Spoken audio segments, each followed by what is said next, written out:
Hi friends, ಎಲ್ಲರಿಗೂ ನಮಸ್ಕಾರ. Welcome to my channel. ಇವತ್ತು ತುಂಬಾ ಟೇಸ್ಟಿಯಾಗಿ ಸಿಂಪಲ್ಲಾಗಿ ಚಿಕನ್ ಬಿರಿಯಾನಿ ಹೆಂಗೆ ಮಾಡೋದು ಅಂತ ತೋರಿಸ್ಕೊಡ್ತಾ ಇದ್ದೀನಿ. ತುಂಬಾ ಟೇಸ್ಟಿಯಾಗಿ ಸಿಂಪಲ್ಲಾಗಿರುತ್ತೆ. ಜಾಸ್ತಿ ಸಾಮಗ್ರಿಗಳಿಲ್ಲ, ಕಡಿಮೆ ಸಮಯದಲ್ಲಿ ಬೇಗನೆ ಆಗುವಂತಹ ಚಿಕನ್ ಬಿರಿಯಾನಿ ಹೆಂಗೆ ಮಾಡೋದು, ಹಾಗೆ ಏನೇನು ಸಾಮಗ್ರಿಗಳು ಬೇಕಾಗುತ್ತೆ ಅಂತ ನೋಡ್ಕೊಂಬರೋಣ. ಅದಕ್ಕಿಂತ ಮುಂಚೆ ನಮ್ಮ ಚಾನಲ್ನ ನೋಡೋರು ಪ್ಲೀಸ್ ಸಬ್ಸ್ಕ್ರೈಬ್ ಮಾಡ್ಕೊರಿ. ಸಬ್ಸ್ಕ್ರೈಬ್ ಮಾಡ್ಕೊಂಡ್ರೆ ನಾನು ಹಾಕುವಂಥ ರೆಸಿಪಿ ವಿಡಿಯೋ ತುಂಬ ಬರ್ತಾವೆ. ವಿಡಿಯೋನ ಕೊನೆವರೆಗೂ ನೋಡಿ, ಇಷ್ಟ ಆದಲ್ಲಿ ಲೈಕ್ ಮಾಡಿ, ಶೇರ್ ಮಾಡಿ, ಹಂಗೆ ಸಬ್ಸ್ಕ್ರೈಬ್ ಮಾಡ್ಕೊಳ್ಳಿ. ಇವಾಗ ಚಿಕನ್ ಬಿರಿಯಾನಿ ಮಾಡಲು ಬೇಕಾಗುವಂಥ ಸಾಮಗ್ರಿಗಳನ್ನ ನೋಡ್ಕೊಂಬರೋಣ ಬನ್ನಿ ಫ್ರೆಂಡ್ಸ್.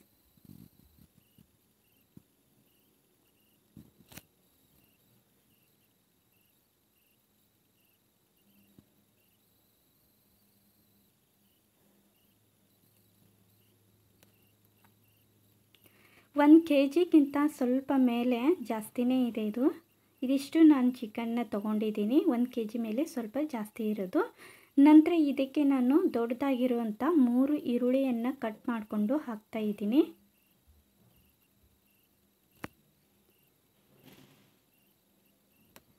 ಮೂರು ಈರುಳ್ಳಿ ಈ ಥರ ಸಣ್ಣದಾಗಿ ಕಟ್ ಮಾಡಿಕೊಂಡು ಹಾಕೊಂಡಾದಮೇಲೆ ಇದಕ್ಕೆ ಮಸಾಲ ಐಟಮ್ಸ್ ಹಾಕ್ತಾಯಿದ್ದೀನಿ. ಇದು ಗರಂ ಮಸಾಲ 2 ಟೇಬಲ್ ಸ್ಪೂನು ಗರಂ ಮಸಾಲ, ಧನಿಯಾ ಪುಡಿ, ಹಾಗೆ ಜೀರಾ ಪುಡಿ, ಅಚ್ಚ ಖಾರದ ಪುಡಿ, ಹಾಗೆ ಚಿಕನ್ ಮಸಾಲ, ಉಪ್ಪು ಮತ್ತು ಬೆಳ್ಳುಳ್ಳಿ, ಶುಂಠಿ ಮತ್ತು ಹಸಿಮೆಣಸಿನ್ಕಾಯಿನ ಈ ಥರ ರುಬ್ಬಿ ಇಟ್ಕೊಂಡಿರೋದನ್ನು ಹಾಕ್ತಾಯಿದ್ದೀನಿ. ಸ್ವಲ್ಪ ಅರಿಶಿನ ಪುಡಿ, ಇದೆಲ್ಲವೂ ನಾನು 2 ಟೇಬಲ್ ಸ್ಪೂನಷ್ಟು ಹಾಕ್ಕೊಂಡು 3 ಟೇಬಲ್ ಸ್ಪೂನಷ್ಟು ಮೊಸರು ಹಾಕ್ತಾಯಿದ್ದೀನಿ. ಟೊಮೊಟೊ 2 ಟೊಮೊಟೊ,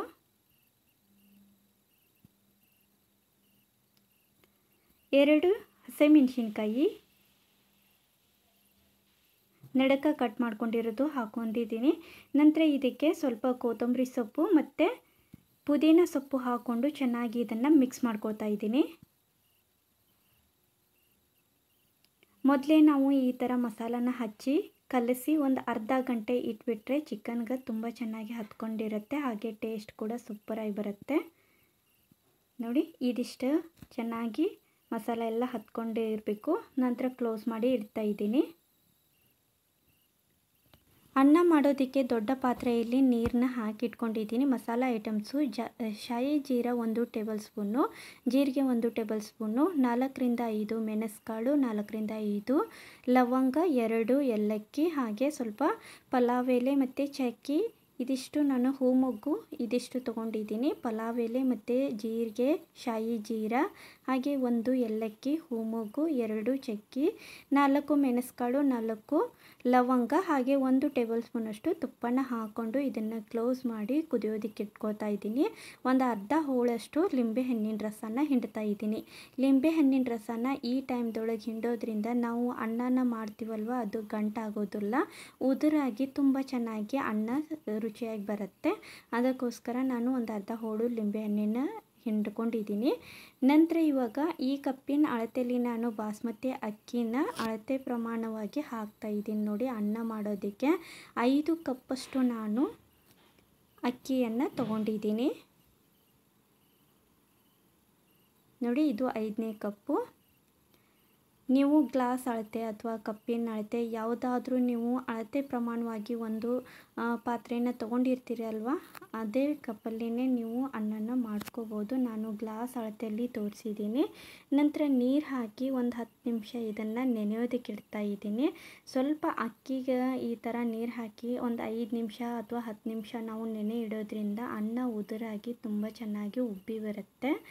ನಂತರ ಇಲ್ಲಿ ಇನ್ನೊಂದು ಪಾತ್ರೆ ದೊಡ್ಡದಾಗಿ ಇಟ್ಕೊಂಡಿದ್ದೀನಿ, ಅಂದರೆ ಚಿಕನ್ ಸುಕ್ಕ ಮಾಡಲಿಕ್ಕೆ, ಮತ್ತು ಅದು ಸ್ವಲ್ಪ ಸಣ್ಣ ಬಿಸಿ ಆಗ್ತಾ ಇದೆ, ಅಂದರೆ ಅನ್ನ ಮಾಡೋದಕ್ಕೆ ಅಂತೇಳಿ ಸ್ವಲ್ಪ ಬಿಸಿ ಆಗಬೇಕು. ಇದಕ್ಕೆ ನಾನು ಒಂದು ಅರ್ಧ ಚಮಚದಷ್ಟು ತುಪ್ಪ ಹಾಕ್ಕೊಂಡಿದ್ದೀನಿ, ಹಾಗೆ ಒಂದು ಅರ್ಧ ಚಮಚದಷ್ಟು ಎಣ್ಣೆ ಕೂಡ ಹಾಕೋತಾ ಇದ್ದೀನಿ. ಎಣ್ಣೆ ಮತ್ತು ತುಪ್ಪ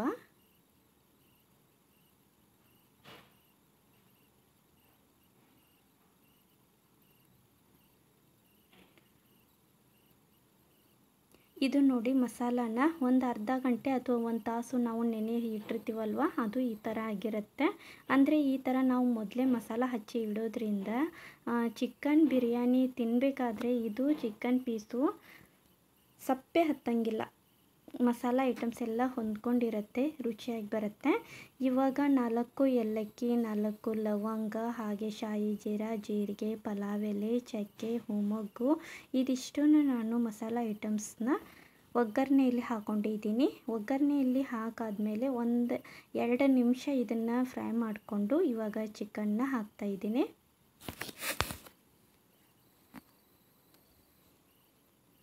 ಬೇರೆ ಬೇರೆ ರೀತಿಯಲ್ಲಿ ಚಿಕನ್ ಬಿರಿಯಾನಿ, ಹೈದರಾಬಾದಿ ದಮ್ ಬಿರಿಯಾನಿ ಈ ಥರದ ವಿಡಿಯೋ ಕೂಡ ನಾನು ಮೊದಲೇ ಅಪ್ಲೋಡ್ ಮಾಡಿದ್ದೀನಿ, ಬೇಕಾದರೆ ಚೆಕ್ ಮಾಡ್ಕೊಳ್ಳಿ, ಸಿಗುತ್ತೆ. ಇದು ಆದರೆ ಚಿಕನ್ದು ಸ್ವಲ್ಪ ಬೇಗನೆ ಆಗಿಬಿಡುತ್ತೆ, ತುಂಬ ಸಿಂಪಲ್ಲಾಗಿ ಈ ಥರದ್ದು ಇದೆ ನೋಡಿ ಇದು. ನಂತರ ಇದಕ್ಕೆ ನಾನು ಮಸಾಲ ಹಚ್ಚಿ ಇಟ್ಕೊಂಡಿದ್ದೆ ಅಲ್ವಾ, ಅದಕ್ಕೆ ಸ್ವಲ್ಪ ನೀರು ಹಾಕ್ಕೊಂಡು ನೋಡಿ ಇದ್ರೊಳಗೆ ಹಾಕ್ಕೊಂಡಿದ್ದೀನಿ. ಒಗ್ಗರಣೆ ಒಳಗೆ ಜಾಸ್ತಿ ನೀರು ಹಾಕಬಾರ್ದು, ನಾವು ಜಾಸ್ತಿ ನೀರನ್ನು ಹಾಕಿ ಕುದಿಸೋದ್ರಿಂದ ಇದು ಗ್ರೇವಿ ಆಗಂಗಿಲ್ಲ, ಸ್ವಲ್ಪ ಸಾಂಬಾರು ಗತೆನೇ ನೀರು ಜಾಸ್ತಿ ಬಿಟ್ಕೊಂಡ್ಬಿಡತ್ತೆ ಕುದೀತಾ ಕುದೀತಾ ಚಿಕನ್ನು. ಹಾಗಾಗಿ ಇದು ಸುಕ್ಕ ಆಗಬೇಕು ಅಂತ ಅಂದರೆ ನೀರು ಜಾಸ್ತಿ ಹಾಕದೇನೆ ಇದನ್ನು ಸ್ವಲ್ಪ ಕುದಿಸಿ ಇಟ್ಕೊಳ್ತಾ ಇದ್ದೀನಿ. ಹಾಗೆ ಇದಕ್ಕೆ ನಾನು 1 ಟೇಬಲ್ ಸ್ಪೂನಷ್ಟು ಉಪ್ಪು ಹಾಕ್ಕೊಂಡಿದ್ದೀನಿ. ಉಪ್ಪು ಅನ್ನ ಮಾಡೋದಕ್ಕೆ ಉಪ್ಪು ಹಾಕ್ಕೊಂಡು ಈ ಥರ ಒಂದು ಸರ್ತಿ ಮಿಕ್ಸ್ ಮಾಡಿಕೊಂಡು ಮತ್ತೆ ಕ್ಲೋಸ್ ಮಾಡಿಡ್ತಾ ಇದ್ದೀನಿ.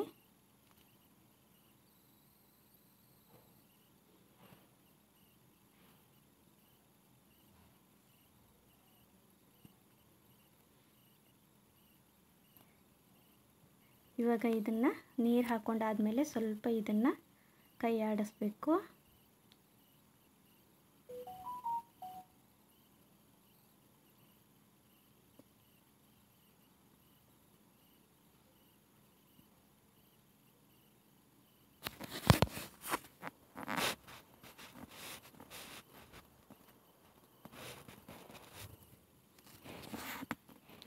ಇದನ್ನು ಕ್ಲೋಸ್ ಮಾಡಿ ಇಟ್ಕೊಂಡಿದ್ದೀನಿ. ಒಂದು 5 ನಿಮಿಷ ಆದಮೇಲೆ ನೋಡಿ ಈ ಥರ ಸ್ವಲ್ಪ ರಸವಾಗಿ ಬಿಟ್ಕೊಂಡು ಈ ಥರ ಕುದೀತಾ ಇದೆ. ಇದು ಜಾಸ್ತಿ ಕುದಿಬಾರ್ದು, ಹಾಗೆ ಮೀಡಿಯಮ್ದಲ್ಲಿ ಒಂದು 15 ನಿಮಿಷ ಕುದಿಸ್ಕೊಂಡ್ರೆ ಸಾಕು. ನೋಡಿ ನೀರು ಹಾಕಿಬಿಟ್ರೆ ಜಾಸ್ತಿ ಇದು ನೀರು ಬಿಟ್ಕೊಂಡ್ಬಿಡತ್ತೆ, ಹಾಗಾಗಿ ನೀರು ಹಾಕಲೇಬಾರ್ದು. ಸ್ವಲ್ಪ ನಾನು ಮಸಾಲ ಉದಿತ್ತು ಅಂಥೇಳಿ ಆ ಪ್ಲೇಟ್ ಒಳಗೆ ನೀರು ಹಾಕ್ಕೊಂಡು ಹಾಕಿದ್ದೆ. ಕೊತ್ತಂಬರಿ ಸೊಪ್ಪು ಮತ್ತು ಪುದೀನ ಸೊಪ್ಪನ್ನು ಮೇಲ್ಗಡೆ ಹಾಕ್ತಾಯಿದ್ದೀನಿ. ಇವಾಗ ಇದು ಈರುಳ್ಳಿಯನ್ನು ಫ್ರೈ ಮಾಡ್ಕೊಂಡಿರೋದು, ಸ್ವಲ್ಪ ಎಣ್ಣೆಯಲ್ಲಿ ಜಾಸ್ತಿ ಹೊತ್ತು ಇದನ್ನು ಇಟ್ಟು ಕೆಂಪಗಾಗೋ ಥರ ಈರುಳ್ಳಿಯನ್ನು ಫ್ರೈ ಮಾಡಿಕೊಂಡ್ರೆ ಈ ಥರ ಕ್ರಿಸ್ಪಿಯಾಗಿ ಈರುಳ್ಳಿದು ಬರುತ್ತೆ, ಹಾಕೋದ್ರಿಂದ ಒಳ್ಳೆ ಟೇಸ್ಟಿಯಾಗಿ ಬರುತ್ತೆ. ಹಾಗಾಗಿ ನಾನು ಸ್ವಲ್ಪ ಅದನ್ನು 1-2-3 ಈರುಳ್ಳಿದ್ದು ಮಾಡಿ ಇಟ್ಕೊಂಡಿದ್ದೆ. ನಂತರ ಇವಾಗ ಈ ಸೈಡಲ್ಲಿ ಅನ್ನದ್ದು ಕುದಿ ಬರ್ತಾ ಇದೆ ನೀರು, ಅದಕ್ಕೆ ಇವಾಗ ಅಕ್ಕಿಯನ್ನು ಹಾಕ್ತಾಯಿದ್ದೀನಿ.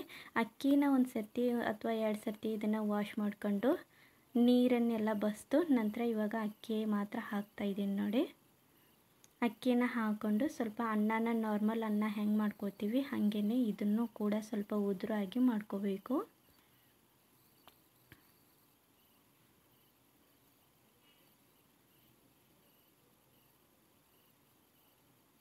ಸ್ವಲ್ಪ ಸ್ವಲ್ಪ ಕುದಿ ಬರ್ತಾ ಇದೆ. ಆವಾಗವಾಗ ಸ್ವಲ್ಪ ಈ ಥರ ಅಕ್ಕಿ ಜಾಸ್ತಿ ಇರೋದ್ರಿಂದ ಸ್ವಲ್ಪ ಸ್ವಲ್ಪ ಇದನ್ನು ಕೈ ಆಡಿಸ್ತಾ ಇರಬೇಕು, ಅಂದರೆ ಒಂದೇ ಸೈಡಲ್ಲಿನೇ ಅಕ್ಕಿ ಕುತ್ಕೊಂಡ್ಬಿಡತ್ತೆ, ಹಾಗಾಗಿ ಒಂದು ಕುದಿಯತ್ತೆ ಒಂದು ಹಾಗೆ ಉಳ್ಕೊಂಡ್ಬಿಡತ್ತೆ, ಅದಕ್ಕೋಸ್ಕರ.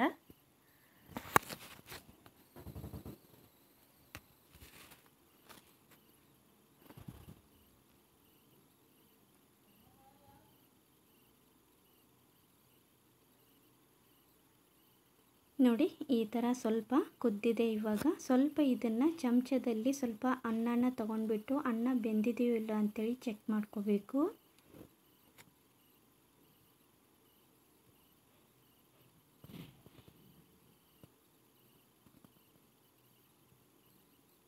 ಈ ಥರ ಸ್ವಲ್ಪ ತೊಗೊಂಡು ಹಿಚ್ಕಿದ್ರೆ ನಾರ್ಮಲ್ ಇದರಲ್ಲಿ ಕುದ್ದಿರಬೇಕು, ಅಂದರೆ ಚೆನ್ನಾಗಿರುತ್ತೆ ಉದುರಾಗಿ.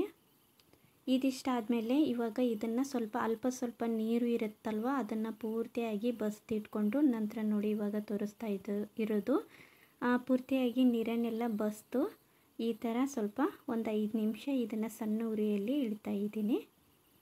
ನೋಡಿ ಈ ಥರ ಅನ್ನ ಆಗಿದ್ರೆ ಸಾಕು.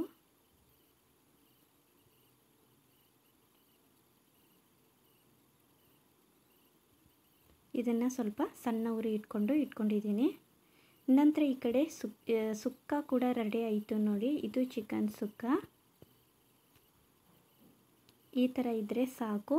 ನಾನು ಅನ್ನ ಜಾಸ್ತಿ ಇರೋದ್ರಿಂದ ಸ್ವಲ್ಪ ಬಾಣಲೆ ಒಳಗೆ ಸ್ವಲ್ಪ ಸುಕ್ಕನ ಹಾಕ್ತಾ ಇದ್ದೀನಿ ನೋಡಿ.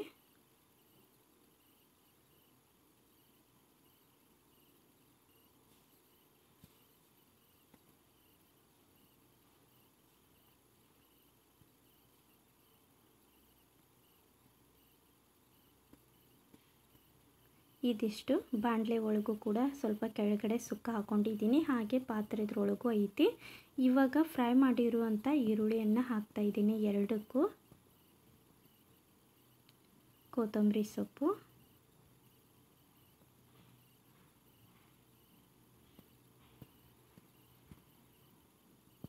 ಪುದೀನ ಸೊಪ್ಪು,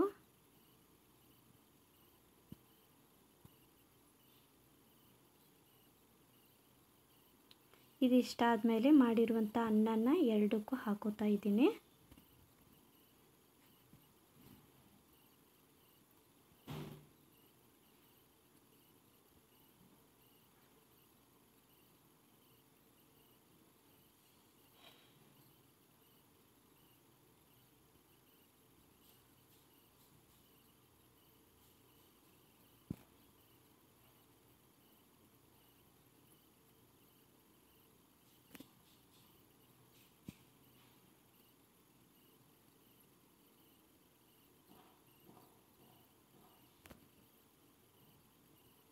ಹೀಗೆ ನೀವು ಮಾಡೋದ್ರಿಂದ ತುಂಬ ಈಸಿಯಾಗಿರುತ್ತೆ.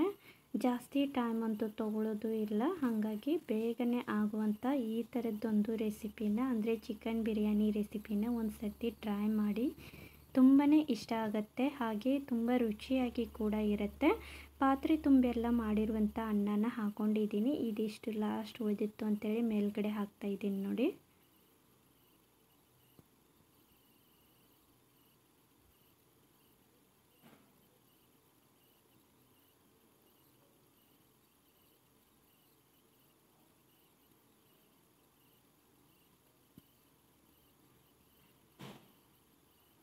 ನೋಡಿ ಎರಡೂ ಅನ್ನ ಹಾಕ್ಕೊಂಡೆ. ಇವಾಗ colour food colour, orange colour, green colour, yellow ಕಲರ್ನ ತೋರಿಸ್ತಾ ಇದ್ದೀನಿ. ಮೇಲ್ಗಡೆ ಈ ಥರ ಇಷ್ಟ ಇದ್ದರೆ ನೀವು ಫುಡ್ ಕಲರ್ನ ಯೂಸ್ ಮಾಡಿ, ಬೇಡ ಅಂದರೆ ಸ್ಕಿಪ್ ಮಾಡ್ಬೋದು. ಇವಾಗ ಯೆಲ್ಲೋ ಕಲರ್ನ ಮೇಲ್ಗಡೆ ಎರಡು ಸೈಡಲ್ಲೂ ಹಾಕ್ತಾಯಿದ್ದೀನಿ, ಎರಡು ಕಡೆನೂ. ಇದು ಆರೆಂಜ್ ಕಲರ್,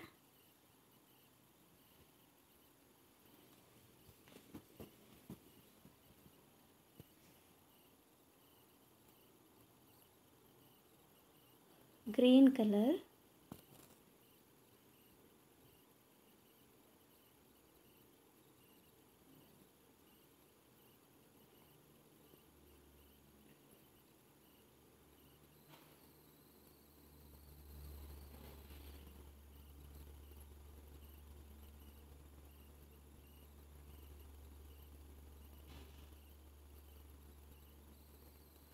ಮೇಲೆ ಸ್ವಲ್ಪ ಪುದೀನ ಸೊಪ್ಪು ಮತ್ತು ಕೊತ್ತಂಬರಿ ಸೊಪ್ಪು ಹಾಕ್ತಾಯಿದ್ದೀನಿ.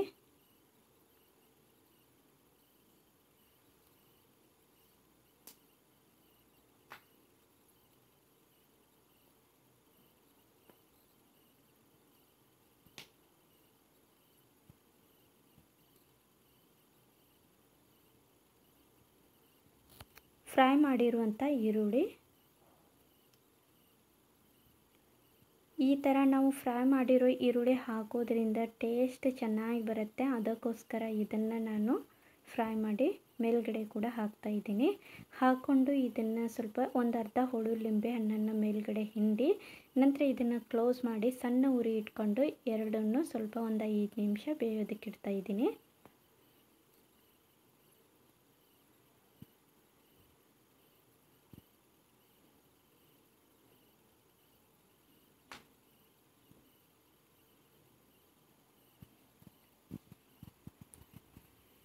ನೋಡಿ ಗ್ಯಾಸ್ ಮೇಲೆ ಎರಡನ್ನೂ ಇಟ್ಕೊಂಡು ಇದನ್ನು ಸಣ್ಣ ಉರಿ ಇಟ್ಕೊಂಡು ಒಂದು 5 ನಿಮಿಷ ಇಟ್ಟರೆ ಸಾಕು, ಬಿರಿಯಾನಿ ರೆಡಿ ಆಗಿಬಿಡುತ್ತೆ.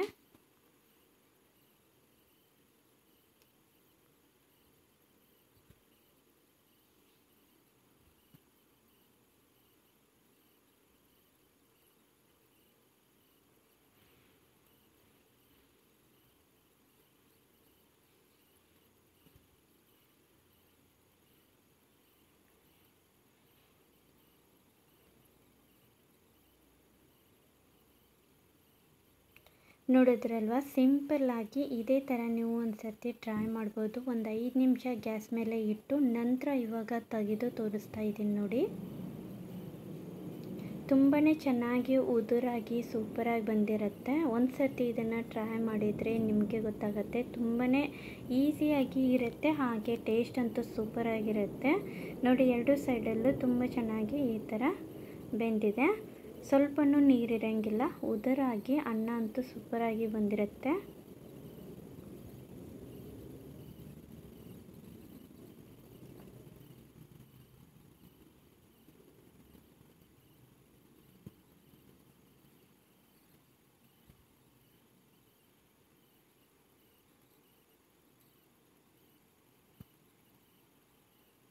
ನೋಡಿದ್ರಲ್ವ, ಚಿಕನ್ ಬಿರಿಯಾನಿ ವಿಡಿಯೋ ನಿಮಗೇನಾದರೂ ಇಷ್ಟ ಆದಲ್ಲಿ ಲೈಕ್ ಮಾಡಿ, ಶೇರ್ ಮಾಡಿ, ಹಾಗೆ ಸಬ್ಸ್ಕ್ರೈಬ್ ಮಾಡ್ಕೊರಿ. ನೀವು ಒಂದು ಸರ್ತಿ ಟ್ರೈ ಮಾಡಿ, ತುಂಬ ಚೆನ್ನಾಗಿರುತ್ತೆ. Thank you. Bye friends, bye.